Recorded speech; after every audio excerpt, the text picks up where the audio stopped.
So he was It was the a first. Chiefs fan. It was a Chiefs fan, yeah. So he goes up and wrecks him. He's like, I'm not getting the ball, so I'm going to at least make a tackle.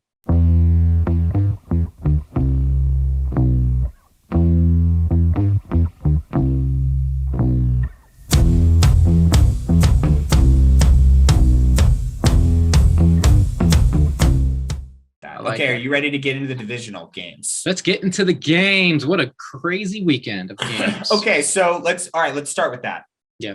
So this game, the one that we're about to talk about, Cincinnati, Tennessee, was the worst game of the weekend.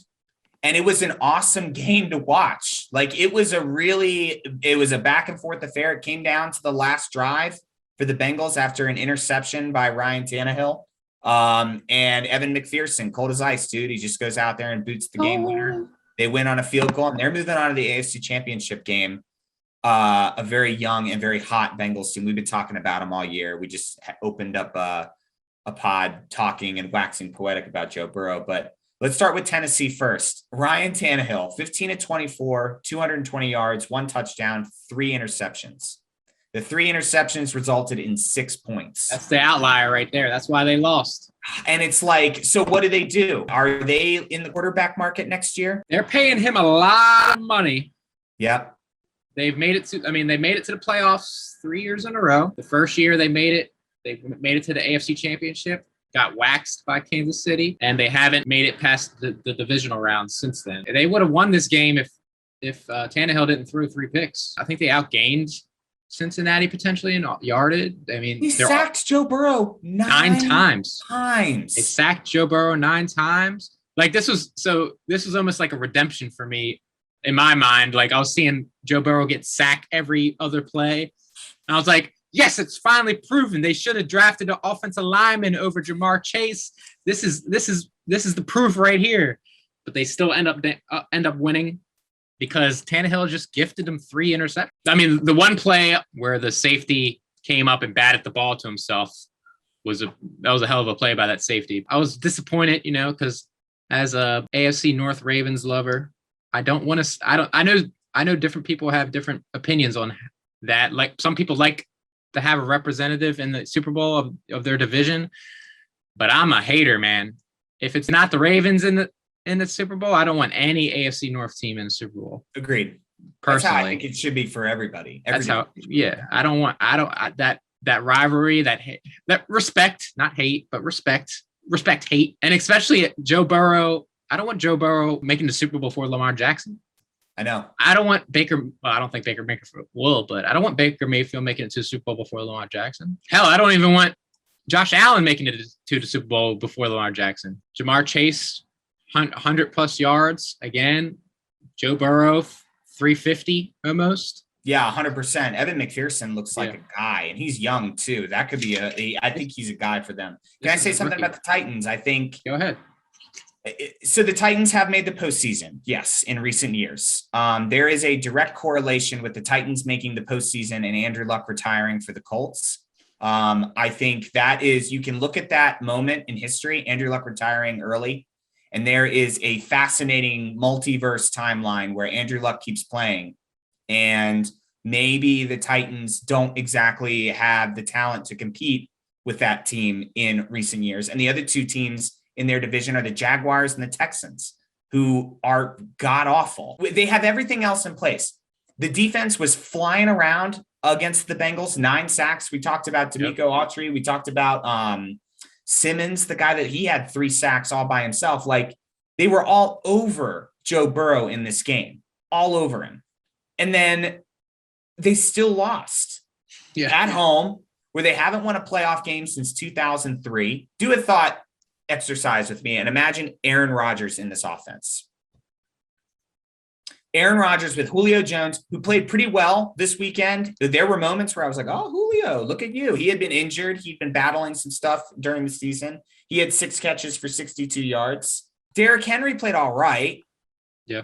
I don't know. What do you think of his? I wasn't blown away by his performance per se. I think he 20 touches needed a for game 6 to warm up, I think. And unfortunately, it was the playoffs where he had to play. 20 touches for 62 yards. Deontay Foreman gained more yards than him on 4 carries versus 20. Well, and they also made weird decisions too. Like in the fourth quarter, there's a play. There was 8 minutes left on the clock, and it was a 3rd and 1. And Ryan Tannehill, for whatever reason, like they lined Derrick Henry up, and Ryan Tannehill keeps the ball and tries to sneak it for a yard, and he gets bottled up, and they take him down. And then the next play, it's so obvious that they're going to give the ball to Derrick Henry. He's lined up. It's a 4th and 1. He's in the backfield. And there's just everyone in a white jersey knows where to go. They're like, all right, we know how to, and they stop him on the run. And it's like, yeah, no shit. Because you wasted a 3rd and 1 opportunity to run Derrick Henry, get the first down, and continue the drive. They were in Bengal territory when this happened, and there was 8 minutes left in the game. Yeah. They got a possession taken away from them. Turns out maybe that possession could have been a little bit more important. Every single divisional game had a wide receiver that played absolutely bananas. So in this game, it was AJ Brown. That one-handed touchdown catch that was amazing. Yeah, that was a hell of a catch. Great pass. And those are the times with Ryan Tannehill that frustrate you, because he can throw a dime sometimes, and you're like, he's mobile.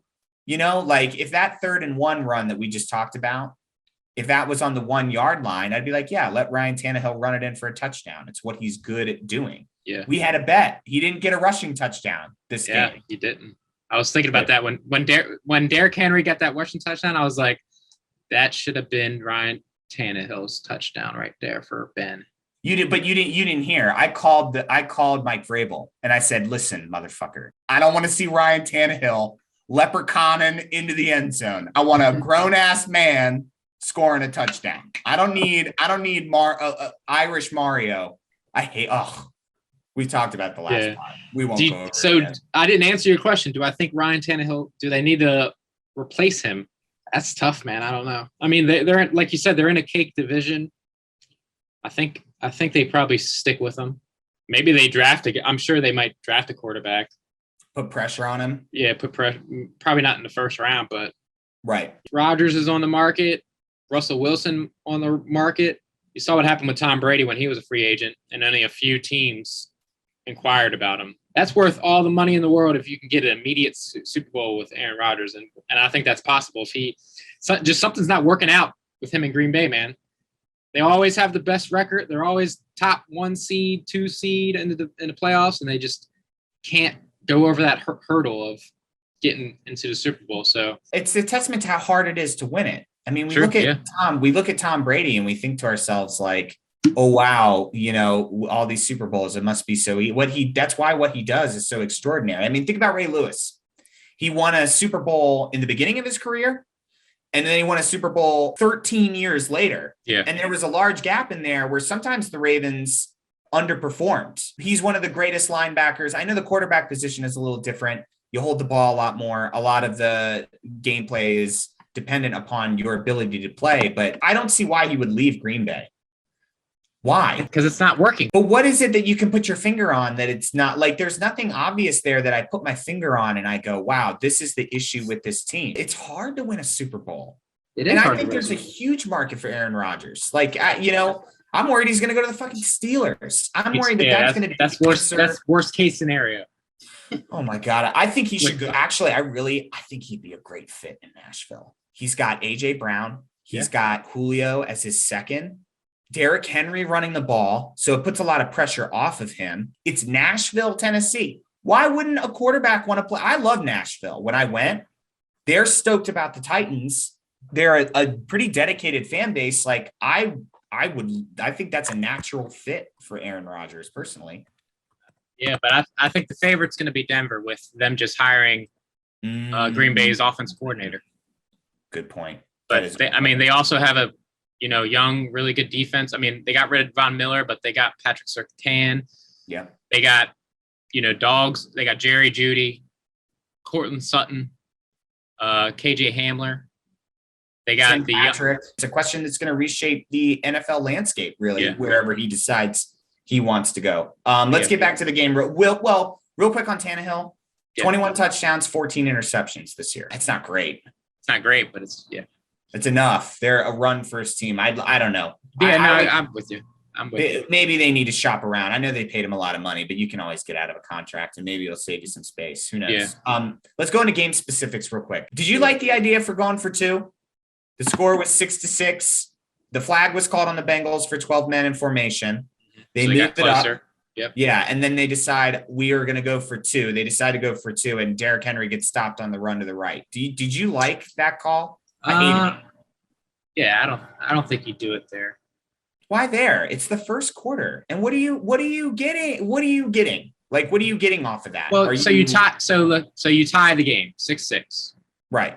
You can get the 1 point, so you're up 1 point. What does 1 point do for you? Not much. And they lost by 3. Let's say they did get the 2 points, so they're 8-6. It would have been 18-16 when Cincinnati got the ball, and they would have still had to go kick a field goal. Right. I don't think 1 point really does anything for you. We've been talking about bad analytics all year with the Ravens on going for 2 and when to and when not to. And this was just a situation where I was like, why are you doing it? You have Derrick Henry back. I get it. Yeah, and exactly. I guess maybe they thought points would be hard to come by in this game. I just don't know if that's the time in the game to do it. But maybe I could be off base with this because at that point in the game, you're more than halfway through the second quarter and you haven't scored any points yet. Yeah. So maybe if you score, you get as many points as you think you're going to possibly get. And it's not like they moved the ball all that great later on. They didn't score in the fourth quarter at all. Yeah. They scored in the third on a field goal. AJ Brown had a 33-yard pass, but it's not like points were easy to come by for this game. Maybe they thought get the points when you can get them. And if it's a tie game, so be it. I don't know. Okay. I don't hate it. The next thing I wanted to talk about, the interception by Tennessee in the third quarter. Joe Burrow throws a pass, it gets bobbled or whatever, and they rule it an interception. But the ball hits the ground. And I always thought that if the ball hit the ground, it scrapes the grass. Skims the ground. So here's the rule. If you're catching the ball and the ground doesn't assist you in controlling the ball, then it doesn't matter. And I think that's clear. He had the ball and it skimmed the ground versus helping him. He had control already. The ground didn't help him gain control, in my opinion. It skimmed. I saw grass particles fly in slow motion. But it doesn't matter if it touches it. Right. So the idea is because the ball doesn't assist in the catch. The ground doesn't assist as a catch. And therefore as an interception. The ground did not assist. It barely touched. You and Brad were opposing that being an interception. I didn't oppose it. I just always thought that if the ball touched the ground at all, it's a dead ball. You know, and I guess maybe his hands get there a little bit quicker. The hands get there first. Yeah. Or simultaneously. That's hard. And if it touches the ground before his hands are there, it touched the ground first. But I'm going to do that in pickup football games from now on. Yeah. I'll just skim the ground, man. You didn't touch it. Yeah.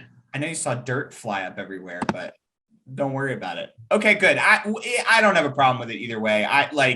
Good for him for being heads up and having the hands to pull it in. You know what I mean? That was a phenomenal. It barely skims it. Okay, so let's talk about the Bengals now. We talked about the Titans. Enough about the Titans. Our worst nightmare is coming true. Joe Burrow's in an AFC Championship game. He took 9 sacks in this game and he still won. I don't understand because I'm going to make an argument. Oh, the Chiefs pass rush is so good. And I was like, well, Joe Burrow just played a game where he literally got sacked 9 times and it didn't matter. They won the game anyway. So, but Patrick Mahomes is not going to throw 3 interceptions. That's a fact. I know. And we're going to dive into that game. Jamar Chase deserves a lot of credit. Man, he can make a guy miss. And once you have one guy miss, that is fucking it. That dude is down the field and out of the window. And they're lucky that they caught him because I thought that was going for a touchdown personally. It's funny. It's like he's prone. I don't get it. This guy is prone to breaking these tackles. Like any other player, I think they're getting tackled in those positions. There's something about him. The only thing I can attribute it to is his center of gravity, or his his glutes and his thighs are so strong that he can just shake off these tackles. I don't know what it is, but this dude is making big plays left and right. and I wasn't expecting it, and it makes me scared for the future.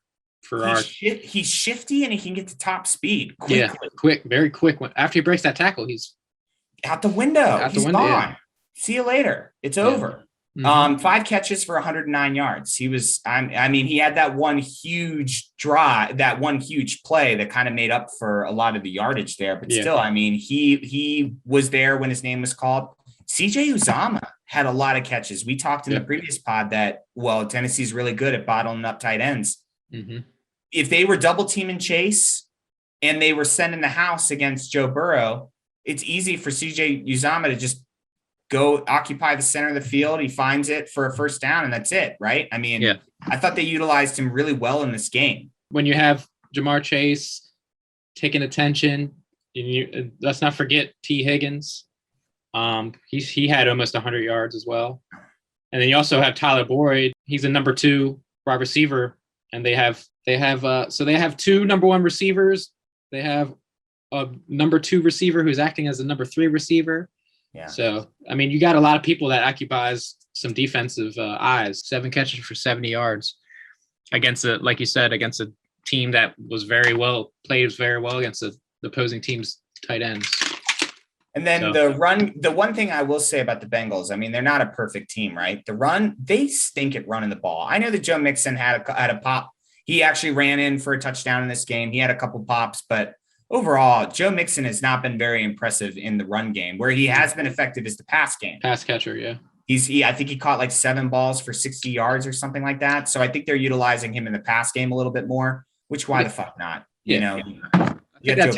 Yeah, exactly. I think that ties into their offensive line. You get sacked 9 times and you can't run the ball that effective. And that's an offensive line issue. Both of those are offensive line issues. Right. But they've obviously made it to the AFC Championship. I don't think they get past this team though. And we're going to let's talk about this team and let's talk about the game that they were in. This is probably one of the best games I've seen in a long, long time. It had everything you wanted. We are, of course, talking about Kansas City beating Buffalo 42-36 in overtime in Arrowhead in a game where it felt huge for both of those guys, Josh Allen and Patrick Mahomes. Patrick Mahomes is trying to get back to his 4th straight AFC Championship game. And Josh Allen is trying to get back to the AFC Championship game. He just ran into Patrick Mahomes a little earlier than I think he would have enjoyed seeing him. So this is a game that had the lead changed 3 times in the final 2 minutes. And out of those 3 lead changes, 25 points were scored. Unfucking real. Gabriel Davis, who, by the way, is the Bills' number 2 receiver. He's their number 2 receiver. Yep. 8 catches, 201 yards, 4 touchdowns. It's the best wide receiver performance I've seen in a playoff game. 4 touchdowns in a playoff game? That's never been seen, has it? I don't think it has. It's the only time it's ever happened in playoff history. He was unreal, especially down the stretch. He was just unbelievable. You have some explaining to do. You said Patrick Mahomes couldn't run the ball.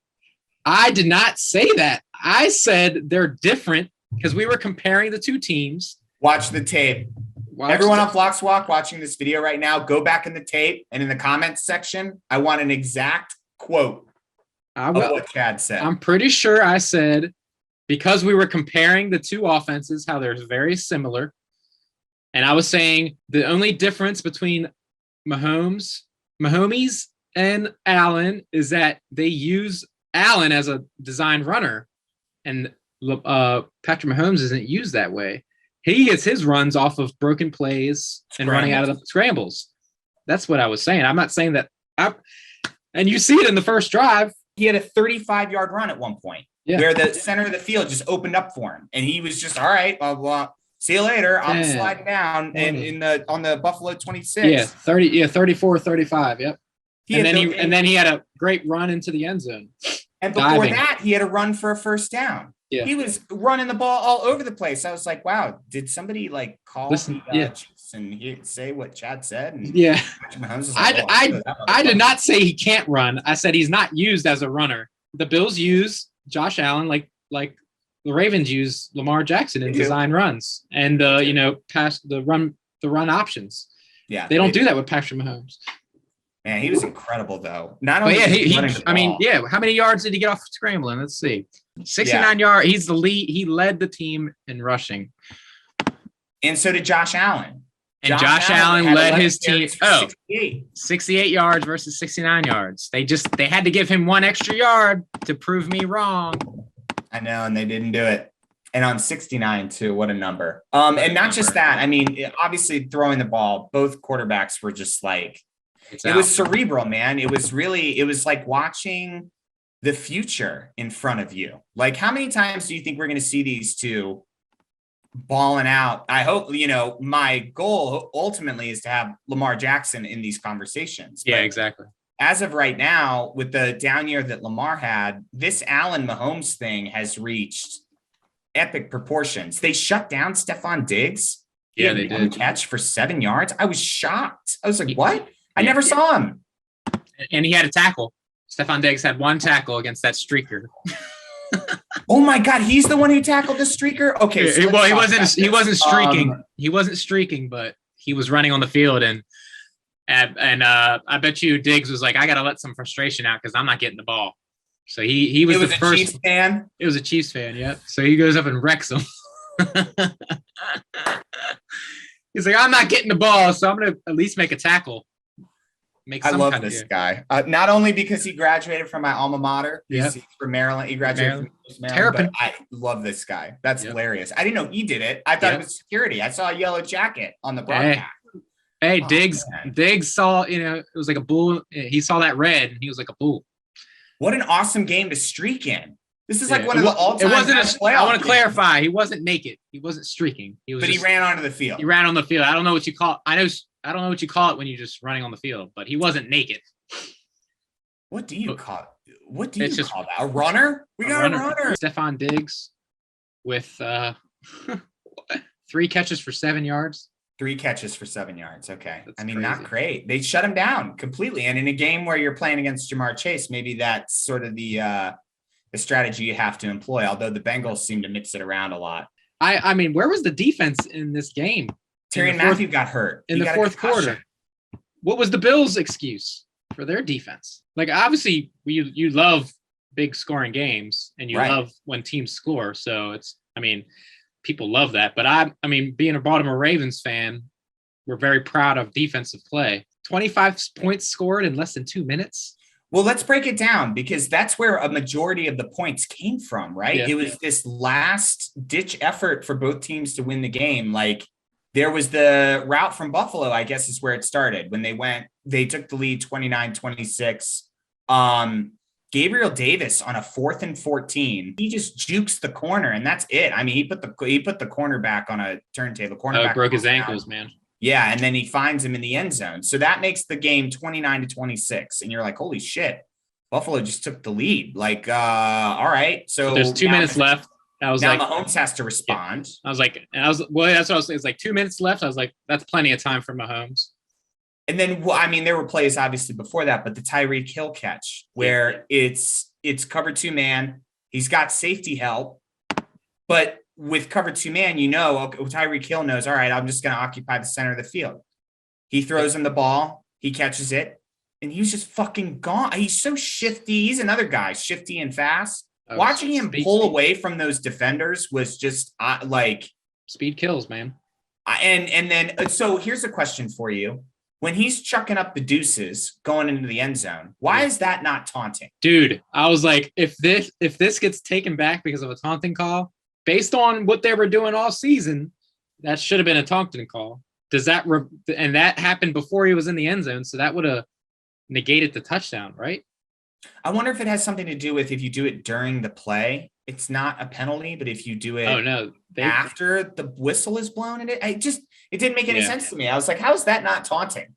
Yeah, I was like, I hope they don't call a flag and cause Kansas City to lose this game on that stupid call. It's bad for the brand to have that affect a playoff game, Agreed. I think the magnitude of the moment, I think they just let it go. Oh yeah, they let it go. I think they make that a point in the playoff games to, not call tic-tac shit like that. When the game's on the line and it's coming down and it's a nail biter and they're going in to score, and all of a sudden now at that point, the lead changed to 33-29. And then Gabriel Davis goes fucking bananas, dude. He had 3 catches for 60 yards. And then he had the touchdown catch where they were playing man coverage. He had 2 safeties deep. That was so easy. He split him. Yeah, he so split easy. him, and he beat his man. Like, it was man coverage. He beat his man, and he split the safeties. I wonder if Tyrann Mathieu is in the game at that point. I wonder if maybe that outcome changes and he doesn't get the touchdown. Maybe it's played a little bit better, but it was easy for him. That was way too easy. Yeah, he just post to the middle of the end zone with on man coverage. The cornerback was playing outside leverage. He went inside. So there was that. And then, so you have 13 seconds. You just need 13 seconds to fucking keep them from getting into field goal range. Tyreek Hill has a catch. Then Travis Kelce gets the catch to get them down into field goal range. Having all their timeouts made a difference. 13 seconds is not a lot when you have 3 timeouts and you have Mahomes, and with the way the Bills are playing defense, they basically did 2 streaks, They got 20 yards and then 30 yards. Yeah. And they still had 3 seconds left on the clock. So they did that in 10 seconds. And the Bills blew the coverage. How do you let Travis Kelce just go like that? Kelce went up to Mahomes in the huddle, was like, I'm not going to do the route that I'm supposed to do. I'm just going to wing it before he hikes the ball or whatever. He's like, do it. So you can hear him saying, do it. Got it. So Kelce, he just runs straight at his defender and then cuts real quick inside, and Mahomes just puts it right on him. There's no excuse. Bill's defense was playing so soft. I don't understand how they let that happen. When I'm old and gray in my rocking chair at 40 and I'm looking back on Patrick Mahomes' career, I'm going to be like, oh, this is one of those moments where you're going to see in the documentary on his career, oh yeah, I went to Kelce and he just made something up on the fly. Exactly. Yeah. What an incredible, and then it ends on a coin flip, I guess. Josh Allen calls tails instead of calling heads. I'm a tails guy. Personally. Tails always fails. Tails never fails. Nope. Tails always fails. Oh my, see, okay, so the coin flipping conference needs to happen, because what the hell? We got 2 different sayings. Let me ask you a question. Do you like the way the overtime rules are constructed right now? I'm cool with it. You have 4 quarters to prove that you're the better team and win the game. You had 4 quarters to do it. If you can't stop the offense from, scoring on the first drive, then you don't deserve the win. You flip a coin, it's a chance who gets the ball first. Just like how the opening kickoff, it's a chance who gets the ball first, 50-50 shot. You're an NFL caliber defense. If you can't stop an opposing team, then it is what it is. Right. You had 4 quarters to do it. You didn't do it. I think the overtime rules are perfect the way they are. Yeah. First off, if I'm living on the East Coast and I'm already staying up late on a Sunday to watch this game. Yep. Why the hell do I want to watch? If a team has already scored in overtime, why would I want to watch the other team get the ball? Yeah, exactly. There are people who say that because it's fair and they deserve a chance to go down and get it. But in reality, it's sort of all right, that's great, but I've got work in the morning. I want to go to bed. Let's wrap this up. Let's put a bow on it and let's just move on. There's something should be said for expediency when it comes to, because you've got television lineups that are relying on you to end your game at a certain time before they can start. Yeah. And you're fucking everybody's thing up by tacking on this arbitrary drive that if you don't make it, didn't prove anything. And if you do make it, the game is still tied. Yeah. Exactly. So go down to a coin toss. If your defense can get a turnover, we're not having this conversation. Exactly. It's people forget the defense exists. They forget that they pay guys millions of dollars to stop people from getting a ball from one end of the field to the other. It's that's the name of the game, baby. At the end of the day, you had 4 quarters. It was fair. It was fair for 4 quarters. Overtime is not as fair, Right. Yeah. But you still have the opportunity to stop the other team. Right. It's a sucky position to be in, but I feel like that's one of those situations where it's just a matter of time until your number's called, and it's going to happen to you where you're going to lose out on a coin toss and you're going to feel shitty. And there are going to be times you win a coin toss and you feel great that you won it. It's just how that's going to go. I don't know. I don't agree with the argument that The only thing that stopped the Bills from winning was a coin toss. Right. No, your defense had the chance to get the ball away from Kansas City. Coin toss didn't decide the game. Your defense had a chance to stop Kansas City, and they couldn't. So, and we're especially not forgiving as Ravens fans because we remember in week 2 where the Chiefs were driving down the field. We were able to knock the ball out. Yep. Odafe Oweh stripped the ball. We recovered the ball, and we ended up winning the game. We needed another first down. We got it. And we won the game. In all likelihood, would the Chiefs have won if they had kept possession of the ball? Yeah, probably. They would have kicked that field goal. They were already in field goal range almost. Yeah, but we made a play. And we made a play. Exactly. You got to make a play. Overtime it's overtime because. Is there anything else about this? A lot of it is memorable in the sense that you just had 2 quarterbacks just dueling it out. We're dogging the defenses, but they went up against 2 very cerebral quarterbacks, I think. And both of those guys are going to be back in that position very soon. Multiple times. Yeah. There's going to be a lot. Times. Yeah. And hopefully sprinkled in with some Ravens against them in the playoffs. The AFC's quarterback crop is so awesome, right? A lot of young guys. Yeah. It's going to be, it's kind of cool to watch. There's an evolution going on, and a lot of older guys are, hitting the high road. Ben Roethlisberger retires officially today. And it's there's going to be a replacement there. So who's it going to be? Is Ryan Tannehill the oldest quarterback in the AFC right now? Oh, geez. Are we getting older, Chad? We are getting older. 30s, baby. Damn it. This is what this podcast exposed to me. It just exposed to me that I'm getting older. Oh God. That's crazy to think about. I hadn't even thought about that. And there's no example that jumps out in my mind of a quarterback that's been around a while, right? Wow, that's crazy to think about. Okay.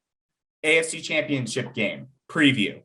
The Bengals go to the Chiefs, 3:30 p.m. Eastern time on Sunday. They sure do. They played before. They played in week 17, so relatively recent. I mean, this isn't a way early in the season, hard to tell kind of game. You know what I mean? Mm-hmm. This is not that long ago. The Bengals won on their home ground, 34-31. It was the game that they won to clinch the AFC North. Jamar Chase had more receiving yards in that game than Patrick Mahomes had passing yards. Crazy stat. Jamar Chase caught 266 yards, and Patrick Mahomes threw 259. So he went bananas. He also had 11 catches, 3 touchdowns in that game. So I don't know, probably a theme to guard him a little closer in this game. Don't you think? Oh, definitely.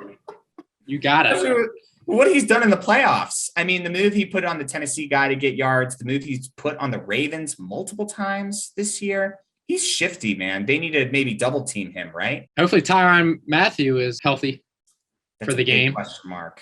Because 200 yards he put on them prior, and they just had Gabriel Davis 200 yards put on them in the previous game. They did bottle up Stephon Diggs. Yeah, Stephon Diggs is the number 1 receiver in that offer. They took him out of the game. Yeah. I mean, effectively. Mm-hmm. If they can do that to Jamar Chase. But the thing is, with the Bengals, you still have T. Higgins. Yep. You still have Tyler Boyd. Uzama has been playing great. Joe Mixon as a receiver.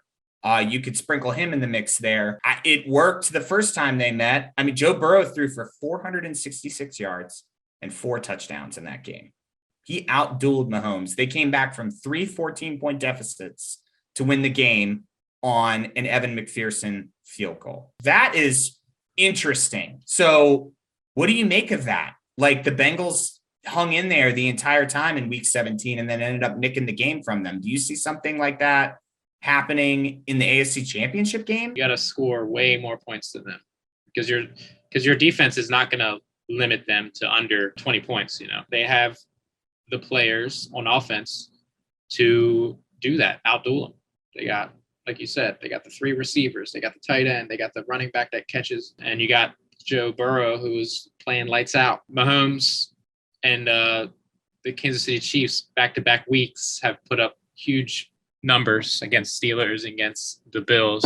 I believe Joe Burrow and Cincinnati won because Tannehill threw 3 picks. That's the only reason they won, in my opinion. If Tannehill doesn't throw that boneheaded last pick, I think they lose. So I'm just going to say, because of recency bias, that Kansas City gets it done this time, and they're able to make it happen. They're home. They're home.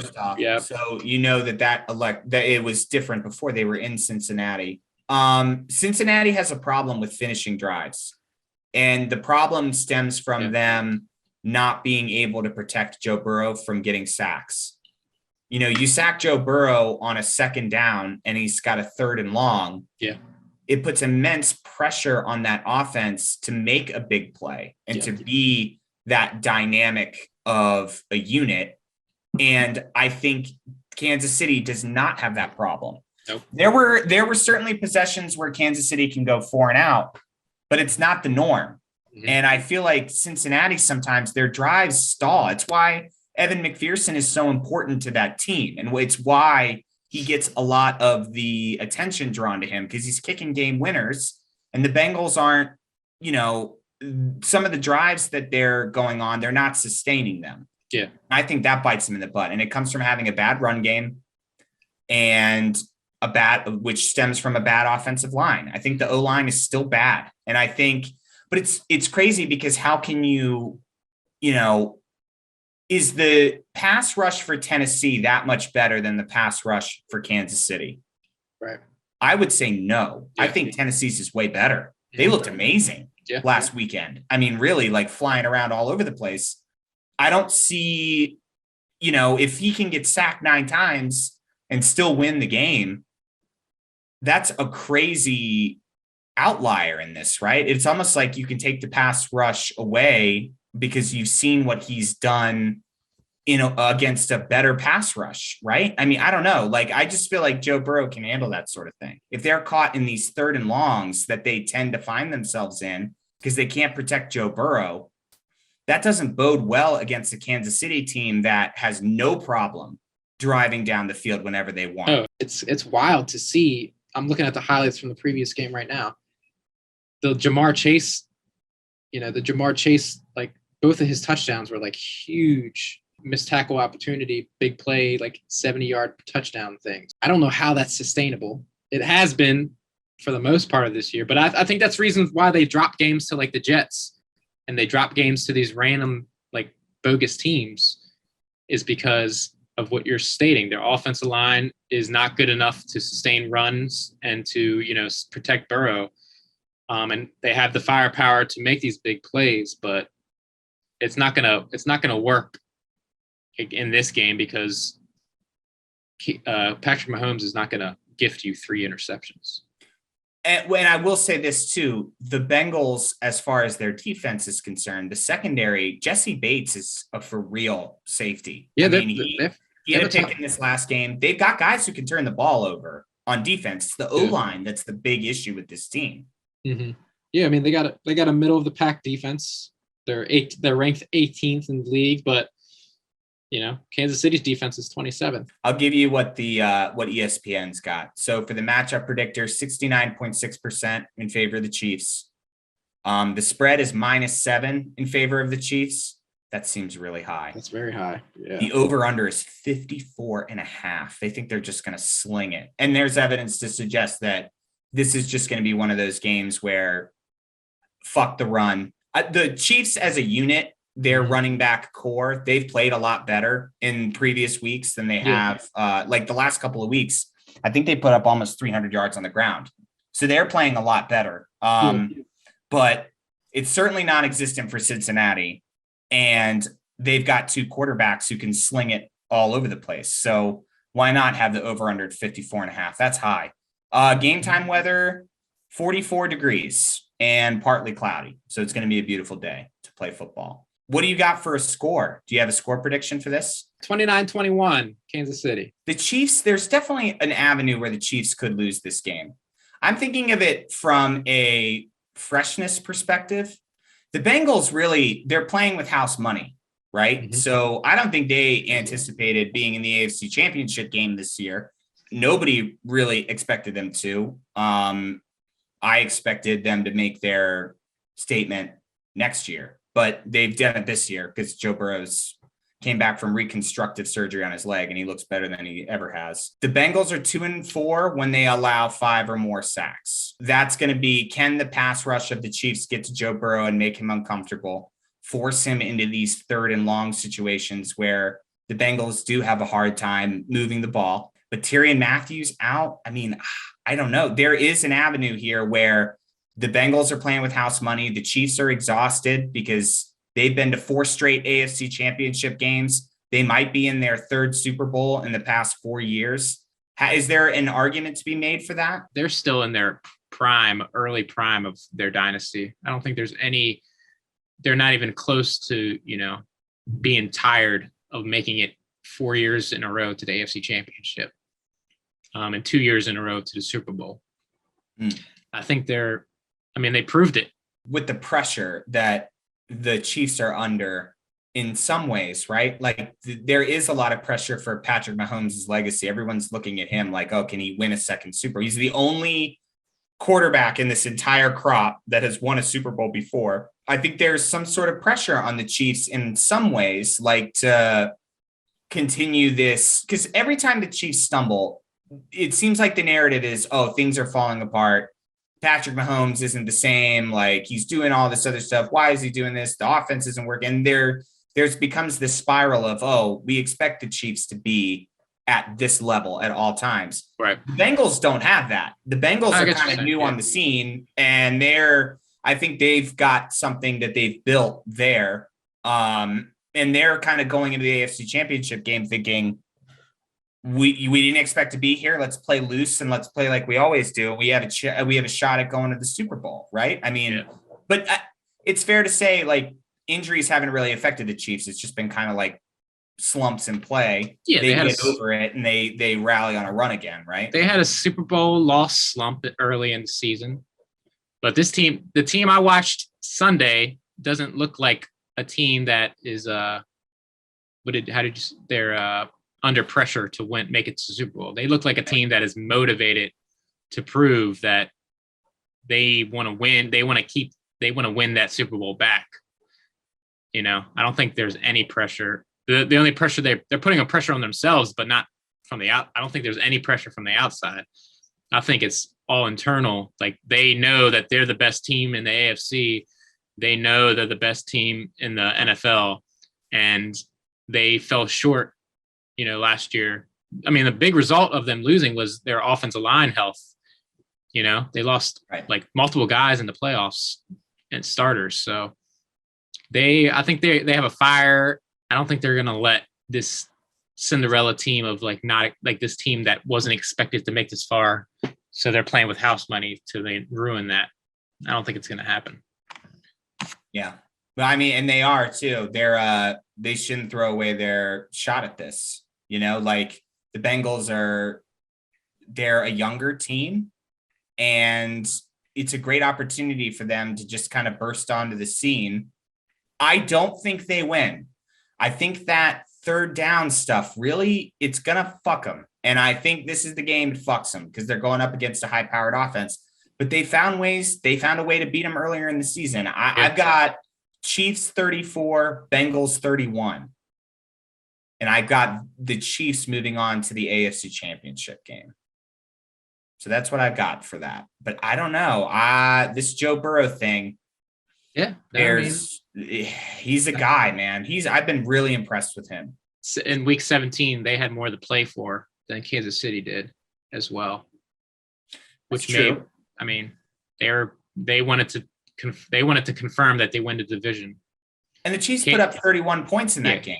Kansas City had they already solidified they won the division, and I'm sure they were trying to get the number 1 seed, but it actually knocked them out of the number. They were the number 1 seed when they lost to the Bengals. They were trying to knock them out. So yeah, they had something to play for. They had something to play for. Yeah, they could have kept the number 1 seed. But I just think with the offense with the Chiefs, like they've got a lot of things that are clicking right now. Like Byron Pringle for them, who's probably, I don't know, this 3rd or 4th option on their team. Yeah. He's been dominant in the red zone these past couple of weeks. The last week he had 5 catches, 29 yards, and that crazy touchdown where Mahomes kind of scrambled around and found him in the end zone. Yeah. He's had 3 touchdown catches in the past 2 weeks. So look out for him in the red zone. They've been targeting him all over the place. And then you got Kelsey, and Tyreek Hill, and all these, McCole Hardman. It's like, where in the world do you start? And if the Chiefs can bog down Jamar Chase the way they did for Stephon Diggs, it's going to be a long slog for them if they play decent defense. And then the Honey Badger being there, Tyrann Mathieu, if he's playing, I think that's a good sign. And Trey Hendrickson also went out with an injury for the Bengals at the end of the game, the Tennessee game. Okay. I thought he came back. He's going to be back. Yeah, I think he's going to be back. Yeah, I thought he came back in the game, but I could be wrong. He's just keep an eye out for that injury because he was kind of going into the postseason banged up. So I think that's the big injury points there, but it's just hard to beat this Chiefs team. You need to be on point, and you need to be perfect with every single play that you execute on offense. And I just think with the disruption that comes from the sacks, I think the Chiefs have an advantage. I'd say 34-31. Who do you got coming out of the NFC between the Packers and the Rams? My pick got eliminated. I originally picked Green Bay to make it to the Super Bowl, and I had Green Bay winning it all against Kansas City. So it was my original pick was Green Bay beating Kansas City in the Super Bowl. So since they're knocked out of the NFC, I'd have to say I know the Rams have lost twice to San Francisco, but I trust Matthew Stafford more than I trust Jimmy G. I do too. And granted, Jimmy G is like it's not a Jimmy G show. It's Kyle Shanahan's offense and his scheme. It's not Jimmy G. So that's different. So you can't really compare, it's like comparing apples to oranges. Jimmy G is not the leader of that offense. It's the scheme. I'm going to say the Rams, but I'm not that confident, honestly, in saying that. I've got the Rams too. I want to see Matt Stafford in a Super Bowl. Yeah, I agree. I love Matt Stafford. He's great. He's a great quarterback. He has been. And the Cooper Kupp and Aaron Donald, they got all the stars that I want to see. I don't necessarily want to see George Kittle and Jimmy Garoppolo and Deebo Samuel in the Super Bowl again. It would be interesting to see what that Rams team looks like. Because remember, the last time they were in the Super Bowl, they put up 3 points against the Patriots. Yeah. With Jared Goff as the quarterback. It'd be interesting to see what they can do with Matt Stafford. A little bit different of a quarterback. I'll just say that. Yeah. Do you have anything else that I'm missing? Nah, man. Just excited for Sunday football. Man, me too. I'm stoked there are no games on Saturday. It made putting the pod out very, very stressful and I was like, oh shit, I'm under the gun to get all this stuff out. Get it out a day early. Hey, real quick before we sign off, 2 new subscribers to the podcast. Thank you for your support. Thank you, support. Yeah. I still don't know how to see who subscribes. So I don't know who you are, but know that I recognize you. And we appreciate the support. It was great talking football with you, Chad, as always, here on Squawk. I miss Brad. Yeah, miss Brad. As always. Does he have any crazy controversial takes about any of the game? Do you think he would have I think maybe he would have. Is he on board with overtime rules? Defense has to score and then that's it. We haven't talked about. I would be surprised if he is opposed to our viewpoint. Yeah, I think so too. I would be surprised if he. Sense. But so many people on the Twitter space were just like, change the overtime rules. I'm just like, there are a lot of people who think that they stink, and I'm like, I think it's definitely better than what we had. I like the rebuttal option with the field goal. Right. And that just makes sense. The whole thing makes sense. It's just when there's a team that's caught on the other side of it. Like I said, one day your number is going to get called and you're going to be the team that takes the L and then the other team's going to take the W and you just go on with that. Right. Yeah. Okay. Well, there's 4 quarters to win a game. And if you can't get it done, then you're left up to 2 other units. They're called defense and special teams. You can use your defense and special teams to, win games too. Exactly. Yeah. So, all right. I think that's it. That does it for our wrap up. Thank you so much for listening and subscribing. You can catch us on TikTok at Flock Squawk Podcast, on Twitter at #Flock_Squawk. And we're on YouTube where you're watching us right now. And we're going to be putting out more podcasts in the future. And this was a lot of fun, Chad, as it always is, man. Yep. Great talking football with you, brother. We'll see you all next week after the AFC Championship game has been decided and Patrick Mahomes is in the Super Bowl and not Joe Burrow. Yep. And we'll talk to you all then. Take it easy. Peace. Caw-caw.